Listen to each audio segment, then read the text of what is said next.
안녕하세요. 오늘은 벨로테칸에 대해서 설명을 드리고자 합니다.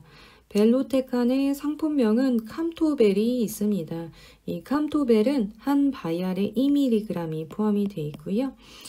종근당에서 이제 2004년에 개발된 항암제로 알려져 있습니다. 이 약의 국내 허가 적응증은 두 가지가 있습니다. 첫 번째로는 표준항암요법에 실패한 저항성 또는 재발성 난소암 환자의 치료고요.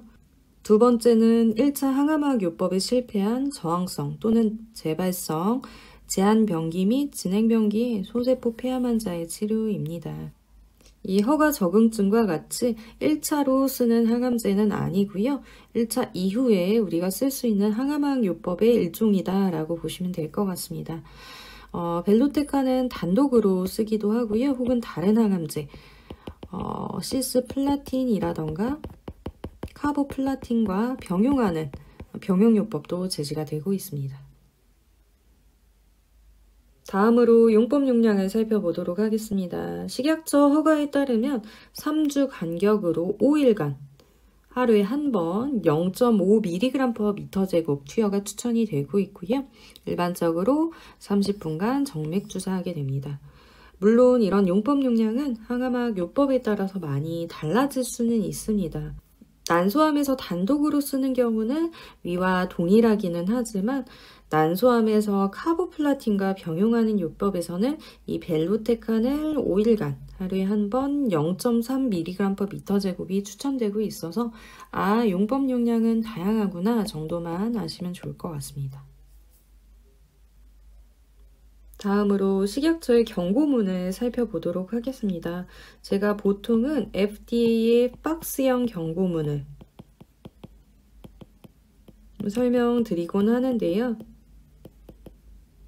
약 자체가 FDA 승인된 의약품이 아니다 보니 국내 식약처 허가사항에 기재된 사항만 이제 설명을 드리게 되는 것 같습니다. 그래서 식약처 경고에 따르면 이 약은 골수 기능 억제가 용량 제한 독성으로 나타날 수 있다고 합니다. 골수 억제가 용량을 제한하는 부작용의 일종이라고 하고요. 주로 이제 호중구, 면역하고 관련된 호중구 감소증이 일반적이라고 합니다. 또한 중증의 호중구 감소증이 치료 중에 나타날 수 있고 이로 인해서 전신 감염과 같은 폐혈증이라던가 고열이 나면서 또 호중구가 떨어지는 열성 호중구 감소증이 나타날 수 있습니다. 이 외에도 중증의 혈소판 감소증과 빈혈이 나타날 수 있다고 합니다. 벨로테칸을 맞으시는 환자분들이라면 이 골수 기능 억제,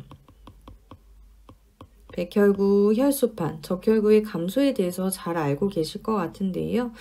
벨로테칸 자체가 골수 억제가 빈도도 높고 경고로 기재된 항암제이기 때문에 이번에 한번 정리를 해보려고 합니다.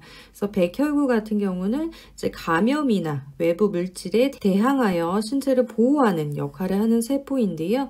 백혈구 중에 약 70%를 차지하는 호중구 같은 경우도 박테리아 및 진규 감염에 방어하는 역할을 하는데요.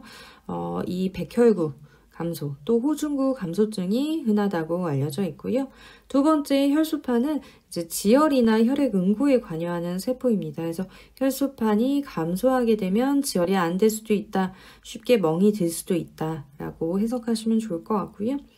적혈구는 산소를 운반하는 세포입니다. 그래서 적혈구가 부족하게 되면 산소 운반이 안 되고 내가 쉽게 숨이 차고 어지럽고 이런 증상들이 나타날 수 있습니다.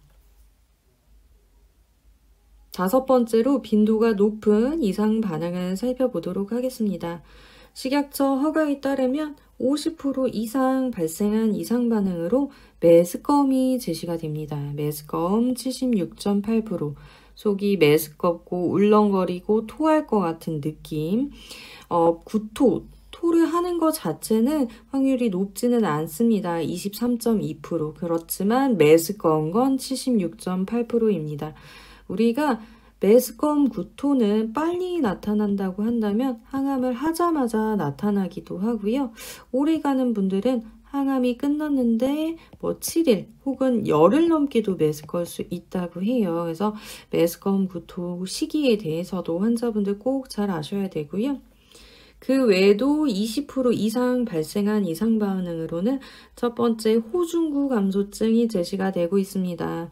호중구가 500에서 1000 사이인 거는 42.7%, 500 미만으로 떨어진 것도 41.4%, 백혈구가 2000에서 3000까지 떨어진 경우는 42.7%, 1000에서 2000까지 떨어진 경우도 39.0%나 제시가 되고 있습니다. 혈소판, 지혈과 관련된 세포인 혈소판이 5만에서 7만 5천까지 떨어진 거는 24.4%, 빈혈 수치가 8에서 10인 경우도 41.5%나 제시가 되고 있습니다. 그래서 우리 앞서 살펴봤던 골수 억제가 흔하기도 하다. 꼭 잘 알고 계셔야 되고요. 위장관하고 관련해서는 구토가 23.2%, 입맛이 떨어지는 식욕 부진도 32.9%나 제시가 되고 있습니다. 그리고 20% 이상은 아니지만 이에 근접하게 피로가 19.5%, 또 머리가 빠지는 탈모도 19.6%나 제시가 되고 있습니다. 그래서 마지막으로 부작용을 예방하기 위한 방법, 나타나더라도 잘 지나가기 위한 방법을 보려고 하는데요. 첫 번째, 우리 골수 억제 관련해서는 병원 올 때마다 주기적으로 피검사해서 혈구수 모니터링 합니다. 절대 모르고 지나갈 수가 없어요. 수치가 낮은데 항암을 한다? 이런 상황은 있을 수가 없어요. 다 검사를 하기 때문에. 환자분들도 이제 잘 알고 계시는 부분이긴 하겠지만 우리 백혈구, 면역 관련해서도 위생관리 철저하게 해주시고요. 사람 많은 곳은 가지 않도록 해주세요. 뭐 백화점, 헬스장 이런 곳들, 요 마스크 잘 쓰시는 거 잘 알고 계실 것 같고요. 혈소판, 지혈 관련해서는 항상 다치지 않도록 날카롭고 뾰족한 것도 피해 주시고 너무 과한 운동이나 과한 행동 같은 것도 꼭 피해 주세요. 그리고 적혈구, 산소 운반해주는 세포였죠. 적혈구 부족하면 빈혈이 올 수도 있다. 숨이 차고 어지러울 수도 있다. 그래서 너무 무리하지 않는 것도 정말 도움이 많이 됩니다. 두 번째, 메스꺼움 구토 같은 경우는 기본적으로 우리 메스꺼움 예방하거나 조절하기 위해서도 이제 환기 같은 것도 자주 해주시고요. 좀 메스껍다 싶으시면 이제 천천히 깊게 숨 들이마시는 것도 도움이 많이 되고, 이제 조금 딱 붙는 옷보다는 헐렁한 옷이 도움이 많이 될 것 같아요. 또 음악이나 게임, TV 보는 것, 명상, 요가 등과 같이 관심을 다른 곳에 집중하는 것도 도움이 많이 된다고 합니다. 굉장히 일반적인 얘기들 써져 있다고 생각하실 수 있는데요. 모두 국가암정보센터에 기재된 자료들입니다. 그리고 혹시나 내가 메스꺼워요. 구토가 나왔어요. 근데 선생님이 메스꺼울 때 먹으라고 치료약, 상비약을 줬어요. 한다면 집에서 참지 마시고 증상 있을 때 약 먹으면서 잘 넘어가면 됩니다. 세 번째로는 입맛이 떨어지는 식욕 부진이 있었죠. 그래서 식사를 조금씩 자주 하는 것도 도움이 되고요. 이제 식사 중에는 너무 물 많이 마시지 마시고 또 내가 먹고 싶었던 음식 혹은 새로운 음식 먹어보는 것도 도움이 많이 되고요. 혼자 식사하시는 것보다는 이제 가족이랑 친구랑 밥을 먹는 것도 도움이 된다고 합니다. 또 식전에 가벼운 운동하는 것도 제시가 되고 있고요. 마찬가지로 입맛이 너무 없다. 내가 메스껍고 토하는 건 아닌데 입맛이 없어서 밥이 잘 안 넘어간다. 이런 것도 선생님들과 꼭 상의를 해주세요. 입맛 올리는 약에 도움을 받을 수도 있어요. 그래서 의료진하고 꼭 상의하는 거 잊지 않기를 바라고요. 네 번째로 피로 같은 경우는 이제 20%는 아니었지만 이에 근접한 부작용이었죠. 그래서 피곤하면 쉬시고 너무 무리하지 않는 것도 정말 도움이 많이 되고요.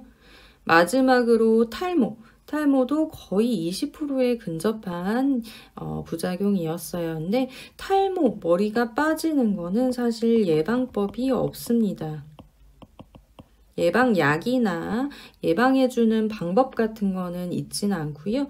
미국 같은 경우는 쿨링캡이라고 해서 머리를 차갑게 하면은 두피로 가는 혈류도 줄어들고 항암제 양도 줄어들어서 머리가 덜 빠진다 하는 개념의 차가운 모자가 허가가 돼 있는데 아직 국내에서 허가된 방법은 아닙니다. 그래서 탈모 자체를 받아들이는 게 참 중요하고요. 머리가 빠지는 건 빠르면 항암제 투여 한 2주 차부터 수개월 이내에 시작이 되고 항암이 다 끝나고는 1에서 6개월 이내에 돌아오는 편입니다. 하지만 다시 날 때 머리카락은 색감과 질감이 이전과 차이가 있어요. 내가 이제 직모만 나던 사람이었는데 곱슬머리가 나기도 하고 그 반대가 되기도 합니다. 내가 검은 머리만 나던 사람이었는데 흰머리가 나기도 하고 밝은 머리가 나기도 합니다.